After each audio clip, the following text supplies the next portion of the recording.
7월 첫째 주는 교회가 맥주 감사주일로 드리고 있습니다. 맥주 감사주일은 이스라엘 백성들이 보리와 밀의 첫 열매를 하나님 앞에 드리며 감사했던 절기였습니다. 출애굽한 이스라엘 백성들이 광야를 지나서 가나안 땅에 들어갔죠. 그리고 그 가나안 땅에서 그들이 수고하여 첫 열매를 거두고 그들이 씨 뿌리고 거두어들인 그 열매들을 가지고 하나님 앞에 이 모든 것이 하나님의 은혜입니다, 우리를 여기까지 인도하신 하나님의 은혜를 찬양합니다 하면서 감사의 예물을 드렸습니다.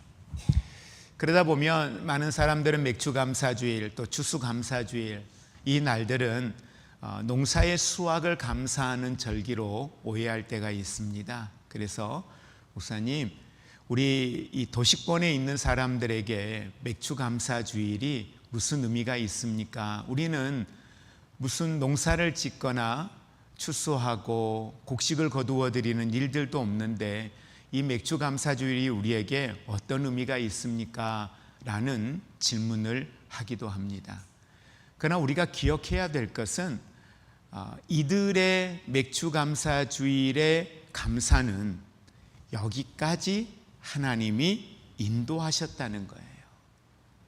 그러니까 우리가 거두어 드리는 어떤 수확물을 가지고 그 수확물을 가지고의 감사는 하나의 감사의 형태인 거고 여기까지 하나님이 인도하셨다라는 거죠. 그걸 고백하는 겁니다. 2026년을 시작하고 벌써 6개월이라는 시간이 지났습니다. 짧은 기간 같은데 이 기간 속에 6개월이라는 시간 속에 우리에게는 참 많은 일들이 있었습니다. 한번 여러분의 삶을 돌아보시기 바랍니다. 여러분의 가정을 한번 들여다보시기 바랍니다. 여러분 개인, 직장을 한번 들여다보시기 바랍니다. 정말 많은 일들이 있었어요. 이게 내가 겪었던 일들인가? 이런 일들이 내게 있었던 건가?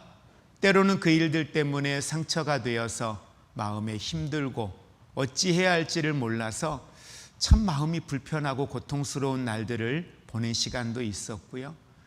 또 어떤 날들은 너무 행복해요. 너무 감사해요. 나 이렇게 행복해도 되나? 라는 시간들, 때로는 하루를 돌아볼 겨를 없이 정말 분주하게 바쁘게 달려왔던 시간들, 누구의 소리도 들리지 않아요. 너무 열심히 달려왔던 시간들이 있었고요. 때로는 우울감이 나를 엄습해 와서 아무것도 할 수 없는 무기력감에 빠질 때도 있고요. 좋은 만남이 있었는가 하면 어떤 만남의 자리에는 참 싫다, 참 사람이 싫다, 그 만남이 너무 버겁고 힘들었던 그런 시간들도 우리에게는 있었을 겁니다. 건강 때문에 힘들었던 성도들, 경제적인 어려움 때문에 고통을 겪었던 성도들도 있고요. 자녀의 문제 때문에 눈물 흘려야만 했던 시간, 또 지금도 그렇게 힘들어하는 이들도 있습니다. 그런데 중요한 건 그런 여러 가지의 삶의 사건, 사고들이 있었는데 나라적으로 또 국제적으로도 정말 많은 일들이 있었잖아요. 그런데 그 가운데에 오늘 내가 여기 있다는 거예요. 오늘 지금 내가 여기 살아서 예배를 드리고 있다는 거예요. 여기까지 올 수 있었던 이유, 그것은 나의 능력 때문이 아니라 나의 지혜 때문이 아니라 하나님의 은혜 때문이라는 거예요. 광야의 길을 걸어왔던 이스라엘 백성들에게 오늘 우리가 가나안 땅에서 씨를 뿌리고 곡식을 거두었던 것, 돌아보니 이것이 내 지혜와 내 능력, 모세와 여호수아의 리더십이 아니라 여기까지 우리를 인도하신 하나님의 은혜 때문이었다는 거예요. 우리는 지난주에 고린도전서 1장 26절에서 31절까지의 말씀을 통해서 많은 자랑할 일들이 있겠지만 우리의 자랑은 오직 예수 안에서 해야 함에 대하여 말씀을 나누었습니다. 바울은 인간의 지혜나 능력을 나누지 않았습니다. 하나님의 은혜가 우리를 구원하였다라고 선포하고 있습니다.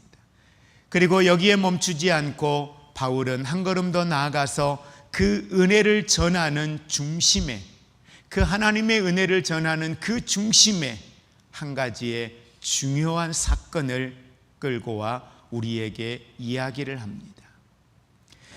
내가 평생 붙들고 살아왔던 것들, 오늘 여러분이 사는 날 동안 지금까지 여러분이 붙들고 달려왔던 것들, 이건 놓으면 안 돼 하면서 끝까지 붙들고 왔던 것들 있을 겁니다.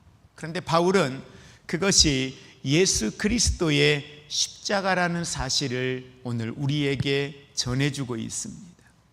특별히 맥주감사절을 우리가 하나님 앞에 예배하면서 우리가 감사해야 할 가장 큰 이유가 뭘까? 우리가 감사해야 될 일들이 정말 많은데 그 많은 감사해야 할 일들 가운데에 잊지 않아야 할 가장 중요한 본질적 감사는 무엇일까? 오늘 바울은 우리에게 그것이 바로 예수 그리스도의 십자가임을 분명하게 이야기를 해주고 있습니다. 매주마다 계속 말씀을 드리고 있지만 고린도는 로마 제국의 아주 대표적인 국제 무역 도시였습니다. 상업 발달했죠. 철학, 웅변술이 매우 유행하고 또 발달되었던 도시 중에 하나가 바로 고린도라는 도시였습니다. 사람들은 유명한 철학자들을 따릅니다. 그리고 누구에게 내가 공부를 했는지, 어느 문파에서 내가 지금 공부를 하고 있는지, 그들과 내가 어떤 관계 속에 있는지, 이것들을 매우 큰 자랑거리로 생각했습니다. 그리고 그 당시에 사람들 앞에 인정받았던 사람들은 누가 더 논리적인가, 누구의 말이 더 설득력이 있는가, 누가 더 많은 지식을 가졌는가, 그러한 것들을 매우 중요하게 여겼습니다. 그런 고린도 도시의 문화가 어디에도 들어와요? 교회 안에도 들어왔습니다. 교회 안에 들어와서 교회 안에 들어와 있는 성도들은 이제 교회 안에서 이것들을 가지고 또 사용하는 거예요. 예를 들면 바울과 아볼로를 비교해요. 바울의 설교는 어땠는데 아볼로의 설교는 어때? 바울의 영성은 어떤데 아볼로의 영성은 어때? 이러면서 두 사람의 설교를 가지고 비교합니다. 그들의 리더십을 가지고 비교합니다. 그런데 그렇게 비교하고 있는 이들에게 바울은 오늘 편지하여 말합니다. 나는 사람의 마음을 사로잡기 위하여, 다시 말하면 너희들의 마음을 사로잡기 위하여서 복음을 전한 게 아니다. 너희들에게 인정받기 위하여 복음을 전한 게 아니다. 너희가 지금 행하고 있는 나와 아볼로, 또 더 나아가 개발을 두고 누가 더 위대한 지도자인가, 나는 너희들에게 위대한 지도자로 인정받기 위하여서 너희와 함께하고 너희에게 말씀을 전했던 것이 아니라고 하는 사실을 분명하게 말합니다. 그러면서 바울은 나는 오직 십자가를 전했다. 한번 너희 생각해봐라. 내가 복음 외에, 예수 그리스도 외에 너희에게 전한 것이 있더냐? 바울은 오직 내가 너희에게 전한 건 십자가밖에 없다는 거예요. 왜? 그 이유도 설명합니다. 내가 너희들에게 할 수 있는 말들이 많아요, 여러분. 바울이 지식이 없습니까? 율법을 모릅니까? 당대에 누구보다도 많은 학식과 또 율법과 하나님에 대하여 아는 사람입니다. 그런 바울이 이들에게 오직 예수 그리스도 십자가의 복음만을 전한 이유, 바로 그것은 사람을 변화시키는 건, 더 본질적인 이야기를 하면 구원은 인간의 지혜에 있는 게 아니다. 구원은 인간의 지혜에 있는 게 아니다. 사람의 변화는, 사람의 성화는 인간의 지혜에 있는 게 아니라 십자가의 능력 안에 있기 때문이라는 거예요. 그들을 변화시키는 건 십자가의 능력이지 나의 언변이 아니라는 걸 이야기해요. 그러면서 오늘 본문을 통해서 바울은 매우 중요한 메시지를 전해주는데 2절을 같이 함께 합독합니다. 내가 너희 중에서 예수 그리스도와 그가 십자가에 못 박히신 것 외에는 아무것도 알지 아니하기로 작정하였음이라. 아멘. 이 말씀에 보면 이 작정하다라는 말씀이 있어요. 바울이 예수 그리스도의 십자가에 못 박히신 것 외에는 아무것도 알지 아니하기로 뭐 했다? 작정했다라는 거예요. 여기에서 작정하다라고 하는 헬라어의 원어의 의미는 결정하다, 더 나아가 의도적으로 선택했다라고 이야기를 하고 있는 겁니다. 바울이 전한 십자가의 복음은 우연이 아니라는 거예요. 그냥 한순간의 감정이 아니라는 거예요. 그가 전할 수 있는 메시지의 내용은 많지만, 하고 싶은 말도 많지만 의식적으로 선택하여 자신이 어떻게 사역을 해야 되는지에 대한 사역의 방향을 전한 거예요. 의도적으로 십자가를 중심에 두었다라는 사실입니다. 왜요? 이유는 너무도 간단합니다. 십자가만이 죄인을 살릴 수 있기 때문입니다. 십자가만이 하나님과 인간을 화목하게 만들 수 있기 때문입니다. 십자가만이 구원의 길이기 때문입니다. 그래서 여러분, 성경에 십자가의 도가 멸망하는 자들에게는 뭐예요? 미련한 자들에게, 멸망하는 자들에게 미련해 보여요. 미련해 보이죠. 당연하죠. 왜? 로마 사람들이 생각했을 때 십자가는 뭐예요? 사형 형틀이에요. 근데 로마 사람들, 로마의 시민권을 가진 사람들에게는 아무 상관 없어요. 근데 그 예수님이 십자가를 졌다고? 죄 없는 그가 십자가를 졌다고? 미련한 거죠. 바보죠. 근데 그 십자가를 자랑하는 바울은요, 사람들이 보았을 때 더 미련한 거예요. 십자가의 도가 뭡니까? 십자가의 도는 단순한 형벌의 도구가 아니라는 겁니다. 십자가의 도는 인간은 죄인이라는 사실이고, 예수님께서 우리의 죄를 대신 그 십자가에서 감당하셨다는 것이고, 구원은 은혜라는 사실을 우리에게 가르쳐 줍니다.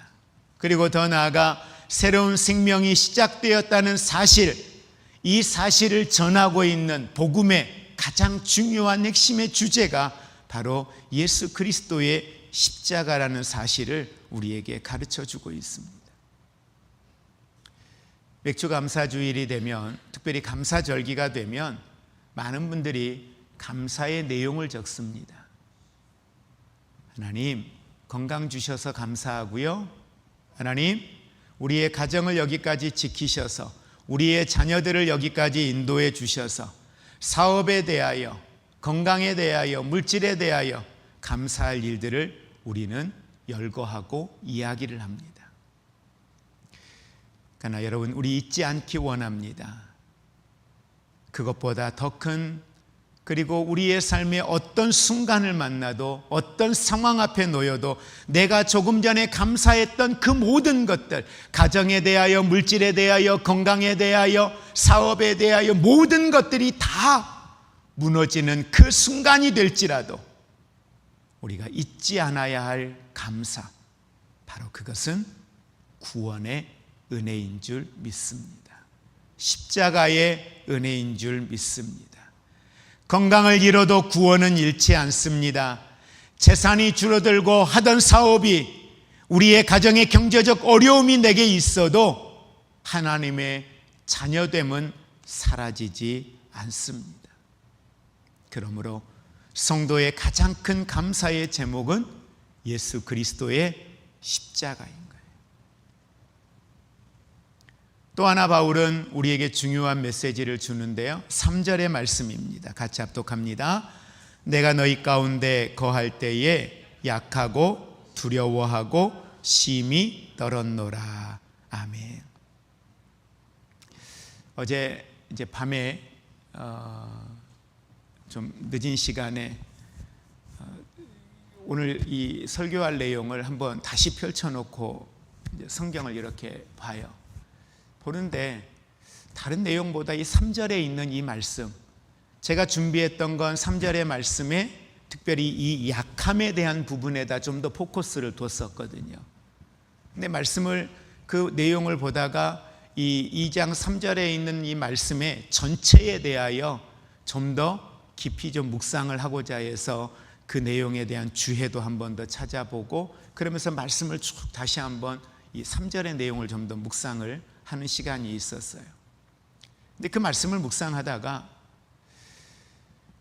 바울이 왜 이곳에서 자신의 약함을 이야기할까?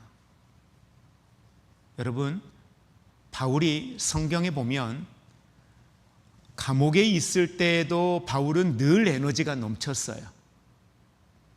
감사, 찬양, 쉬지 않고 하나님을 찬양하고 기도하고 복음 전했던 사람, 이게 바울이잖아요. 잠시 쉼의 시간이 있으면 천막을 만들어서 그걸 팔아서 선교비를 마련해서 또 선교하러 가는, 잠시도 쉴 틈이 없이 열심히 사역했던 바울이요.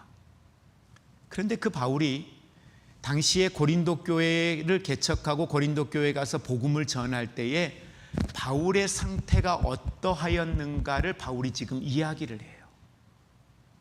바울은 그때 그 당시에 자신의 상황이, 육체와 그의 마음이 너무 힘들었던 때였다라고 고백을 하고 있습니다.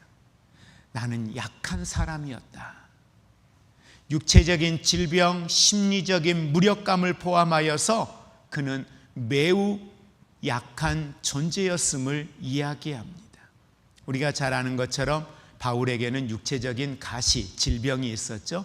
많은 분들이 그게 안질이었을 것이다, 또 간질이었을 것이다, 뭐 이렇게 이야기해요. 어찌됐든 그때 당시에 바울, 이 약함이라고 하는 단어 속에 포함되어져 있는 원어의 의미를 보고 또 두려워하고 심히 떨었노라, 이 내용들을 들여다보면서 알 수 있는 건 그때 그 당시에 바울의 육체가 얼마만큼 힘든 상황이었는가, 얼마만큼 지쳐있는 상황이었는가를 너무도 명확하게 표현을 해주고 있습니다.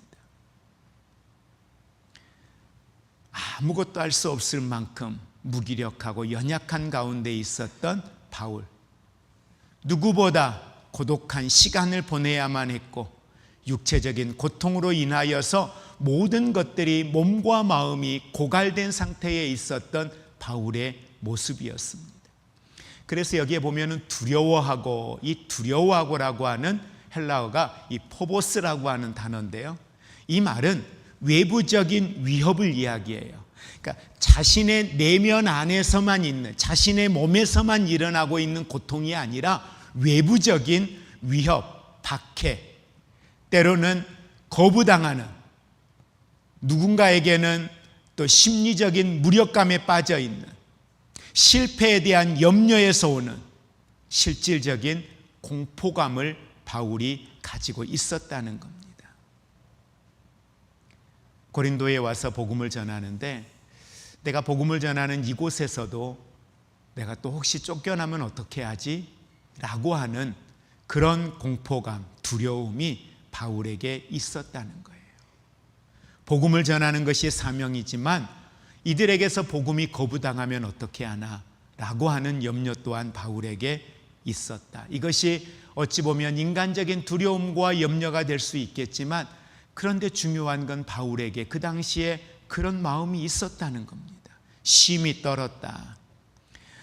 여러분, 이 앞에 얘기했던 포보스라고 하는 게 마음의 상태를 얘기하고 있다면, 심히 떨었다라고 하는 트로모스라고 하는 이 단어는 실제적인 두려움으로 인한 몸의 떨림을 이야기하고 있습니다. 육체적인 반응을 말하고 있습니다. 여러분, 우리는 바울이 몸에 가시를 지니고도 그는 복음을 전하는데 쉬지 않고 멈추지 않고 열심히 다니니까 우리는 가끔 바울을 우리 머릿속에 히어로처럼, 슈퍼맨처럼 착각을 할 때가 있습니다. 근데 아니요. 예수님도 육체의 몸을 가지고 피곤함을 느끼셨던 것처럼 바울은 하물며 더하죠. 그의 삶에도 피곤함이 몰려오고 때로는 그 공포 두려움 때문에 몸이 부르르 떨리는 그런 바울의 모습, 그것이 나였다. 그게 자신의 모습이었다라고 바울은 이야기합니다.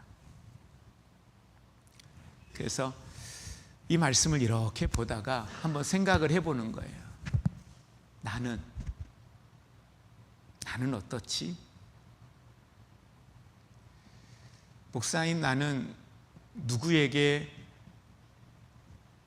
내가 힘들 때 힘들다라고 이야기해 본 사람이 있나? 그걸 표현해 본 적이 있나? 라는 생각을 해보는 거예요. 그러면서 문득 내가 참 많은 가면을 쓰고 있구나.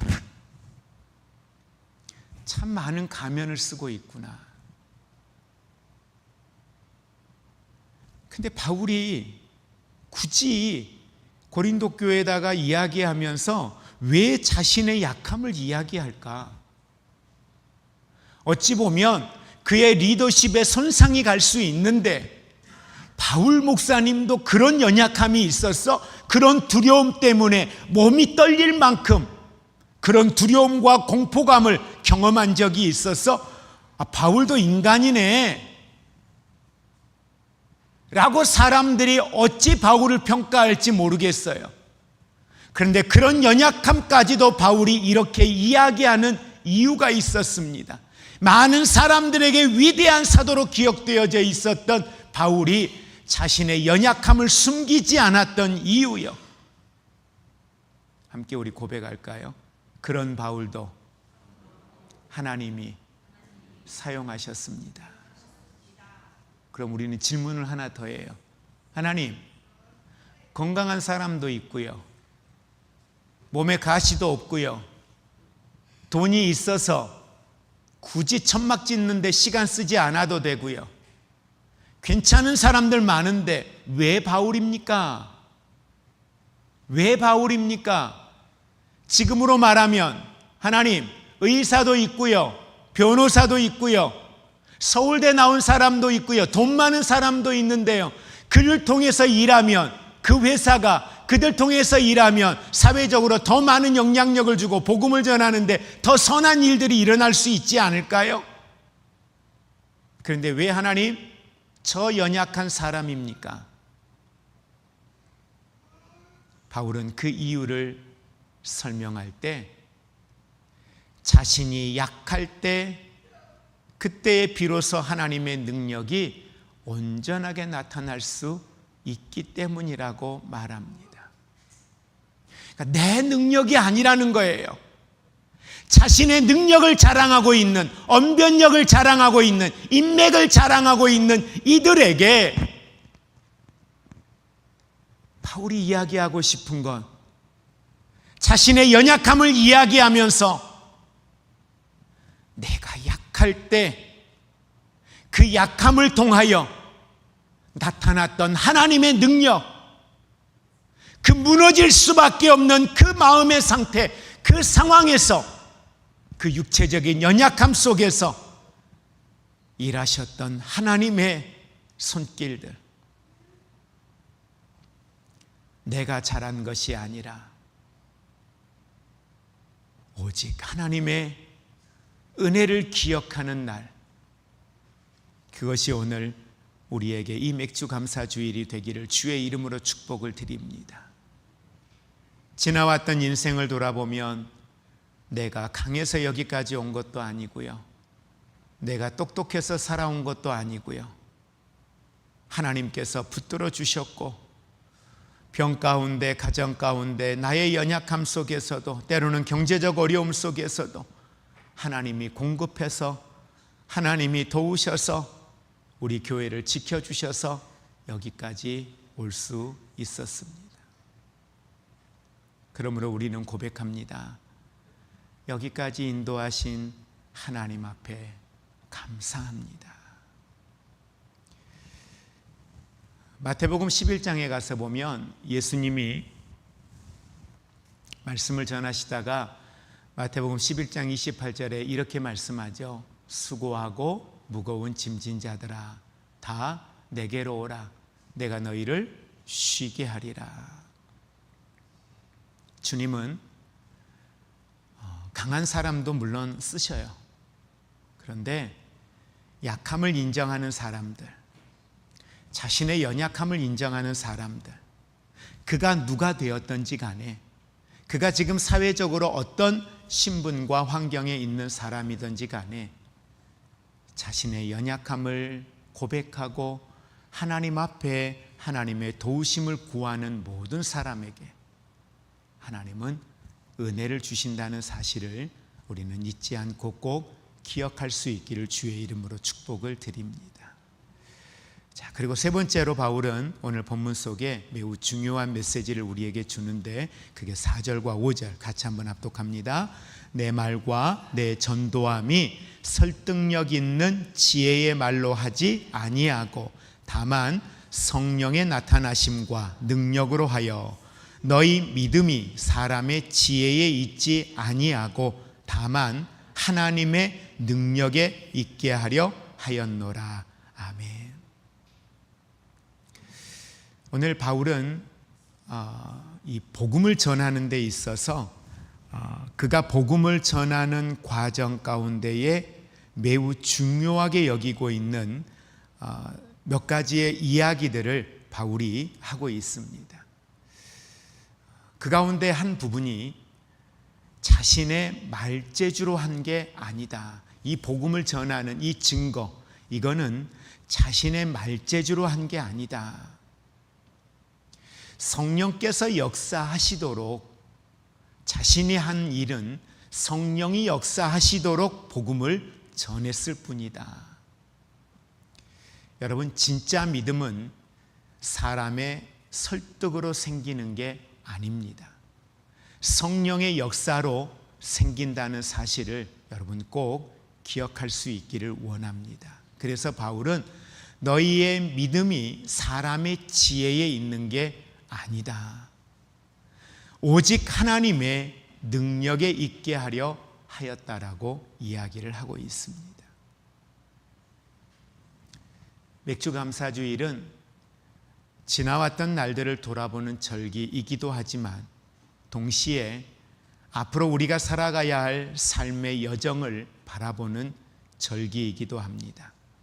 지난 반년의 은혜를 기억하면서 앞으로 또 남은 2026년 6개월의 시간들을 바라보는 겁니다. 지나왔던 시간들이 하나님의 은혜였다면, 지나왔던 시간들이 하나님의 도우심이었다면, 앞으로 우리가 또 살아가야 할 삶의 여정, 그 6개월 동안 하나님의 은혜가 여러분과 함께 할 것이고 하나님의 도우심과 인도하심 또한 함께 하실 줄로 믿습니다. 우리의 믿음은 사람을 의지하는 믿음이 아닙니다. 그 믿음의 대상은 결코 어떤 사람도, 어떤 목회자도, 어떤 리더십도 될 수 없습니다. 오직 하나님을 의지하는 믿음만이 참된 믿음인 줄 믿으시기를 바랍니다. 우리는 말씀을 보다 보면 늘 어떤 사역, 어떤 사건과 이렇게 자꾸 연결이 되어지냐면 예수님의 공생의 사역이에요. 예수님의 공생의 사역 가운데도 보면 사람들을 만나셨죠. 많은 사람들을 만나셨어요. 그런데 많은 사람들을 만나셨을 때에 예수님은 언변, 말의 지혜와 말의 능력으로 사람들에게 말씀을 전하지 않았습니다. 오직 예수님이 그들과의 관계 속에서 하셨던 건 말씀이었어요. 하나님의 말씀이었어요. 그걸 가장 잘 드러내고 있는 곳이 어디예요? 예수님께서 40일 금식 기도를 마치시고 난 이후에 사탄이 예수님을 유혹했잖아요.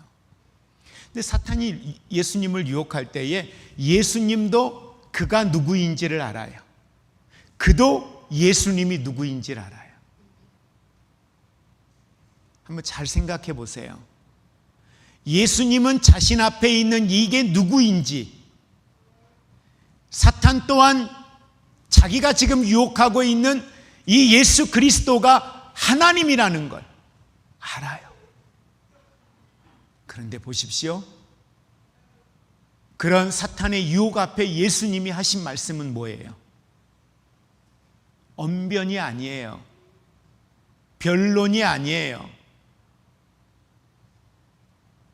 그 창조주이신 하나님도 하나님의 말씀으로 사탄을 대적하십니다. 오직 말씀이에요. 날 그대로 있고 죽으면 많은 열매를 맺느니라 라는 말씀을 예수님이 하십니다. 예수님의 사역 중심에는 언제나 그 말씀 속에는 십자가의 복음이 있었습니다. 예수님은 그는 근본 하나님의 본체시나 요한복음에서 당신을 그렇게 소개하죠. 그는 근본 하나님의 본체시나 하나님과 동등됨을 취할 것으로 여기지 아니하시고, 다시 말하면 예수님은 왕관을 선택하지 않으셨습니다. 보좌의 자리에 예수님은 머물러 계시지 않았습니다. 예수님은 인간의 몸으로 오셨고 십자가를 선택하셨습니다. 영광보다 희생을 선택하셨습니다. 그리고 그 십자가로 세상을 구원하신 줄 믿으시기를 바랍니다. 오늘 우리는 맥주감사주의를 맞이하며 우리는 중요한 질문 하나를 함께 해보기 원합니다. 내게 무엇이 가장 큰 감사인가? 건강, 자녀, 때로는 물질, 우리의 가정, 내가 속한 직장, 네, 그것들도 우리에게 분명히 감사의 이유인 건 맞습니다. 그러나 어떤 순간에도 우리가 감사하다 여겼던 외형적인 그 모든 것들이 다 무너지는 그 순간에도 그보다 더 큰 감사, 예수님께서 나를 위하여 십자가를 지셨다는 이 사실, 내가 넘어질 때도 붙드셨고요, 약할 때도 포기하지 않으셨고요, 내가 눈물을 흘릴 때에도 함께 하셨고요, 우리가 여기 앉아 하나님을 예배할 수 있는 그 이유는 오직 예수 그리스도의 십자가요 하나님의 은혜 때문인 줄 믿습니다. 말씀을 정리합니다. 세상은 말합니다. 우리에게 끊임없이 말합니다. 더 강해져라. 더 많이 가져야 된다. 더 많이 올라가야 된다. 그러나 우리 주님은 우리에게 말씀하죠. 십자가 붙들어라. 예수 그리스도 안에 생명이 있다. 십자가 안에 구원이 있다. 십자가 안에 예수 그리스도 안에 능력이 있다. 거기에 너희의 삶의 소망이 있다. 거기에 너희의 삶의 이유가 있다. 삶의 목적이 그 안에 있다고 말씀합니다. 교회가, 성도가 예수 그리스도의 십자가를 잃으면 종교가 됩니다. 성도들이 예수 그리스도의 십자가를 잃으면 세상과 다를 바가 아무것도 없습니다. 가정이, 성도가 십자가를 잃으면 삶의 방향을 잃어버리게 됩니다. 중요한 건 그들은 자신의 삶의 방향을 잃었다는 걸 모르고 살아갑니다. 십자가 위에 우리의 삶을 세우고 그럴 때 그곳에 하나님의 능력이 임하는 놀라운 은혜가 우리의 삶에 있음을 믿으시고 오늘 저와 여러분 모두가 함께 고백하며 나가기 원합니다. 여기까지 온 것은 내 능력이 아니라 예수 그리스도 안에 우리에게 허락하신 십자가의 은혜였습니다. 그 십자가 붙들고 나아가기를 원합니다.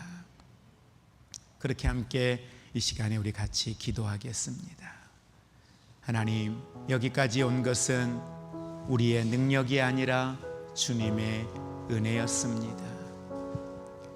세상의 지혜보다 십자가를 붙들게 하시고 내 능력보다 성령의 능력을 의지하게 하여 주옵소서.